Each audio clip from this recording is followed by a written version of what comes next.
네, 요즘 기업들이 소비자들에게 알림 사항을 전할 때 문자 대신 카카오톡을 많이 활용하고 있는데요.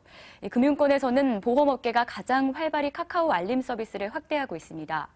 그런데 보험사 세 곳이 고객과 금융감독 당국에 제대로 알리지 않은 채 서비스를 시작한 것으로 드러나 제재를 받게 될 전망입니다. 보도에 최보윤 기자입니다.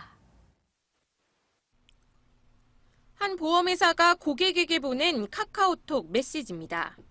보험료 납부 내역과 보험금 청구 내역 등 민감한 내용들이 담겼습니다. 하지만 이는 보험사가 카카오 측과 계약을 맺고 제공한 것으로 고객이 사전에 카카오 서비스를 원한 것은 아닙니다.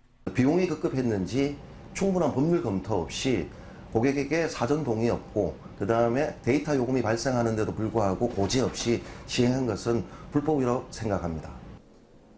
기업들의 카카오 알림톡 활용과 관련해 불법 논란이 확산되고 있는 가운데 금융당국은 최근 보험사들이 고객 동의 없이 알림톡 서비스를 시작한 것은 법적 문제가 없다고 결론을 내렸습니다. 현행법상 기업들이 고객의 개인정보를 제3자에게 제공할 때 반드시 고객 동의를 받아야 하지만 서비스 계약 이행을 위한 업무 위탁의 경우는 제외되기 때문입니다. 다만 업무 위탁을 하려면 금융사는 해당 사실을 금융당국에 보고하고 홈페이지나 이메일 등을 통해 소비자들에게 고지할 의무가 있습니다. 금융감독원은 그러나 알림톡을 시행 중인 15개 보험사 가운데 3개사가 금감원과 소비자에게 제대로 고지하지 않은 채 서비스를 시작한 것으로 드러났다고 밝혔습니다. 금감원은 이 같은 의무를 위반한 3개 보험사에 대해 추가 조사를 진행하고 제재 여부를 검토할 방침입니다. 보험사들은 이처럼 카카오 알림톡을 두고 잡음이 커지자 현재 대부분 서비스를 중단한 상태입니다.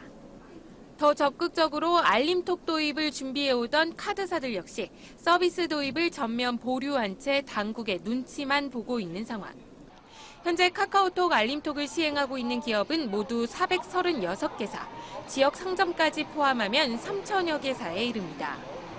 논란이 커지면서 금융당국과 별개로 방송통신위원회는 카카오 알림톡 서비스와 관련한 전반적인 법리 검토에 나섰습니다. 머니투데이 방송 최보윤입니다.